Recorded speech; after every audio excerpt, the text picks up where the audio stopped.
The lights of the Eurovision stage dimmed over 50 years ago, but for Benny Andersson, the music never truly stopped. It just changed keys. At 78, the man who gifted the world the melodies of Dancing Queen and The Winner Takes It All has stepped out from behind his grand piano to break a silence that has lasted decades. For years, fans whispered about the icy rift between the band members. But Benny's latest revelation isn't about a contract or a tour. It's about her. With a voice cracked by time and a heart heavy with secrets, Benny is finally peeling back the curtain on the woman who is the soul of ABBA, exposing a hidden struggle that explains why the world's most beloved group really vanished at the height of their fame. What did Benny hide to protect her, and why is he finally letting the secret slip now? To the millions of fans who packed stadiums from London to Sydney, Agnetha Falskog was more than just a singer. She was the girl with the golden hair, a radiant figure who seemed to glow under the stage lights. Her voice was like crystal, pure, powerful, and perfect. When she sang, it felt like she was reaching out to every person in the crowd.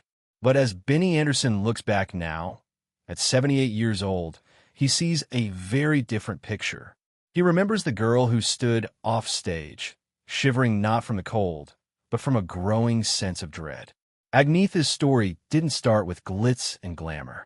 She came from a humble background in Sweden, where she found joy in the simple things, the quiet of the woods, the safety of home, and the small-town life she cherished. Her dream was never to be a global icon. She simply wanted to sing.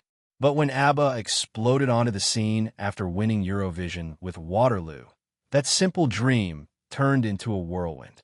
Benny recalls the early rehearsals where the cracks first began to show. Even as Agnetha hit those famous high notes with effortless grace, Benny noticed a subtle shadow in her eyes. It was a look of hesitation, as if she were a traveler who had accidentally boarded a train that was moving way too fast. The psychological toll of overnight superstardom was immense. For Agnetha, the roar of the crowd didn't feel like love, it felt like pressure. She was a deeply shy person thrust into a world that demanded she be on at every moment. Because she didn't always smile for the cameras or jump into the spotlight, the public often mistook her shyness for coldness. They called her icy, but Benny knew the truth. Behind that barrier was a woman who was slowly being suffocated by the very fame the rest of the world envied. She was trapped in a gilded cage, performing for a world that saw the superstar, but never the woman who just wanted to go home. But as the world screamed their names and the money poured in, a private letter recently found in the archives suggests something shocking. It appears Agnetha was already planning her total disappearance years before the band officially ended. What was the secret breaking point? She confessed to Benny in the dark of a recording studio. As ABBA's fame reached its peak, the internal world of the band began to fracture. Benny recalls this era not as a triumph, but as a period of quiet, agonizing war. On one side, his own relationship with Annie Frid was fraying. On the other, Bjorn and Agnetha's marriage was falling apart in the most public way possible. For any other group, this would have been the end. But for ABBA, the pain became the fuel. Benny describes the recording studio during the creation of their final albums as a beautiful prison. It was a place of high-tech luxury, yet the air inside was heavy with the weight of things left unsaid. Benny looks back on the psychological warfare of those daily sessions. Imagine walking into a room to work 10 hours a day with the person who is breaking your heart. He recounts moments where the silence between takes was so thick it felt like the oxygen had been sucked out of the room. They were professionals, so they kept working, but the tension was visible in every stiff shoulder and avoided glance. Benny admits now that they used their music to mask the screams of their dying romances. They took their private misery and polished it into catchy melodies, hiding their tears behind shimmering synthesizers. The most haunting example was The Winner Takes It All. While the world danced to the rhythm, Benny saw it for what it truly was, a real-time autopsy of a relationship. Watching Agnetha record the lyrics her ex-husband had written for her was almost too much to bear. She sang about the big thing they had shared and the fences that now sat between them. Every note was infused with raw, genuine grief. Benny realized then that they weren't just a band anymore. They were four people trapped in a cycle of emotional exploitation for the sake of the art. The music was becoming more famous than they were, and it was demanding a sacrifice that none of them were truly prepared to give. The pressure finally reached a boiling point during the filming of their final music video.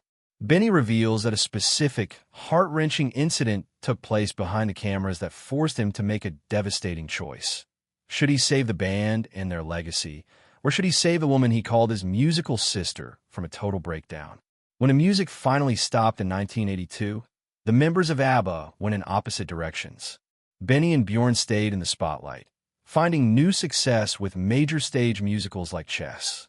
But for Agnetha, the end of the band wasn't a career change, it was an escape. She retreated to the island of Ekaro, a quiet place of tall trees and cold water, far away from the flashing cameras of the paparazzi. For years, the world wondered why she had vanished. Rumors began to swirl, calling her a garble-like recluse, suggesting she had lost her mind or grown bitter. But Benny knows the truth was much more human and much more heartbreaking. Benny explains that Agnetha was paralyzed by a deep-seated fear that had been growing for years. It wasn't just shyness anymore. It was a physical terror of crowds, airplanes, and the outside world. To her, fame wasn't a prize, it was a predator. She felt hunted by her own success. Benny breaks his silence to speak about the private phone calls they shared during those long, dark years. These weren't calls about royalties or reunions. Instead, there were conversations filled with pain. Agnetha would often beg him to let the memory of ABBA die. She wanted the world to forget she ever existed so she could finally breathe. Watching from a distance, Benny felt a crushing sense of guilt. He had been the one pushing for just one more tour or one more album while she was silently drowning. He watched her struggle with the ghost of her own fame, seeing how every time an ABBA song played on the radio, it felt like a fresh wound to her. She sought solace in the silence of the Swedish woods, finding more comfort in the company of her horses than in the applause of millions. She was a woman trying to reclaim a soul that had been sold to the music industry, one hit record at a time. But even in her isolated sanctuary on the island, Agnetha wasn't truly safe. Just as she began to find a little bit of peace, a mysterious stranger managed to enter her inner circle. Benny reveals that this person led her into a betrayal so deep it almost destroyed her completely. Who was this man, and what desperate move did Benny make to try and save her? The world stood still when news broke that ABBA was returning. But behind the headlines, a much more delicate process was unfolding. Benny reveals the grueling, years-long journey it took to convince the women to step back into the studio after 4 decades of silence. It wasn't about the money, it was about trust. Benny describes the emotional weight of that first day of recording. When the 4 of them finally stood together in the same room, they weren't the young icons on the Arrival album cover. They were older, wiser, and carried the invisible scars of a shared history that no one else could ever truly understand. This chapter explores the profound psychological healing that took place during those secret sessions. For the first time in years, the tension of the past seemed to melt away, replaced by a soft, reflective nostalgia. Benny noticed a change in Agnetha specifically. The ABBA, the high-tech digital versions of their younger selves, provided a strange kind of comfort. These digital doubles acted as a shield. They allowed Agnetha to give her voice to the world once more without the paralyzing fear of being judged for how she looked today. She could hide behind the light and the code, letting her younger self take the hits while she remained safe in the shadows. Benny reflects on the bittersweet irony of the Voyage project. They were using cutting-edge technology to recapture a magic that time had stolen from them. It was a high-tech seance, bringing the ghosts of their youth back to life for one final performance. As they recorded new songs like I Still Have Faith in You, the atmosphere wasn't one of high-energy comeback, but rather a quiet, dignified closure. They were finally finishing the story they had left hanging in 1982. But even as the music flowed, Benny could sense that for one member of the group, this wasn't just a new beginning. It was a way to say goodbye on her own terms. The world celebrated when the digital show finally premiered in London, but Benny was watching the real people, not the screens. He noticed something specific in Agnetha's reaction that night, a look of finality that chilled him. He suddenly realized this wasn't a glorious comeback at all. It was something much darker, a digital funeral for their public lives. What did he see in her eyes that changed everything? For decades, the media painted a tragic picture of Agnetha Faltskog. They called her a fragile victim, a woman who had broken under the weight of fame and spent her life hiding in the shadows. But in this pivotal moment, Benny Andersson finally steps forward to set the record straight. He clears away the years of rumors and misinformation about her mental health and her supposed hatred for the band. Benny reveals that there was a secret pact made between the four of them, a silent agreement to protect her privacy at all costs, even if it meant letting the world believe a lie. Now, at 78, Benny is partially breaking that pact, not to betray her, but to honor her true, hidden strength. The shocking reality Benny describes is that Agnetha was never the victim the tabloids portrayed. In fact, she was the one who held the ultimate power over the band's legacy. While Benny and Bjorn were the architects of the music, Agnetha was the gatekeeper of their souls. She was the one brave enough to say no when the world demanded more of them. Benny shares his deep respect for her resilience, explaining that her retreat wasn't an act of weakness, but an act of incredible maternal love. She made massive private sacrifices, turning down millions of dollars and a return to the spotlight to ensure her children could grow up in a world that wasn't a circus. The tone of the narrative shifts to one of profound respect and a lingering sadness for the decades lost to public misunderstanding. Benny laments that the world saw her as difficult or sad when she was actually being incredibly strong for her family. He describes the quiet power she possessed during their recent meetings, a woman who knew exactly who she was and what she had survived. She had stood in the eye of a global hurricane and walked away with her heart intact. But even as Benny honors her strength, the air becomes heavy with the realization that the world still doesn't know the full story of what she gave up. Even after all these revelations, Benny admits there is one final secret he has kept hidden from everyone, even his closest friends. Deep in his private vault lies a final recording that has never been released to the public. It contains a personal message from Agnetha to the world. But what does it say, and why has Benny been too afraid to play it? While the world focused on the drama of the two couples, Benny Andersson was the silent engine driving the entire machine.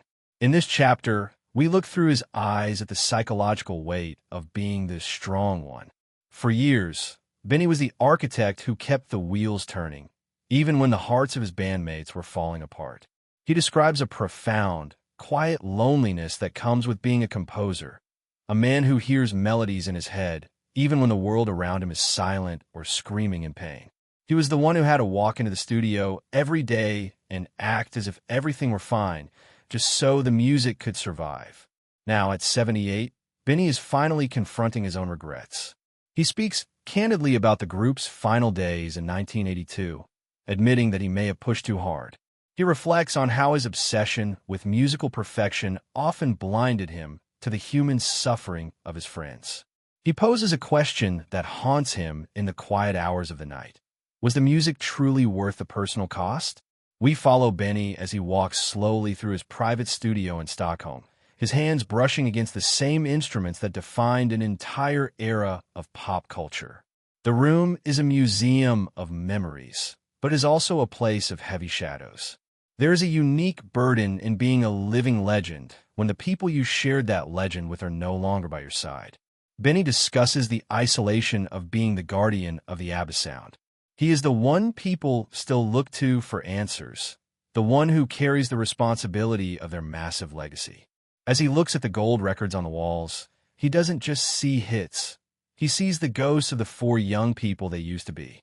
The fame that once felt like a golden sunrise now feels like a long, stretching shadow.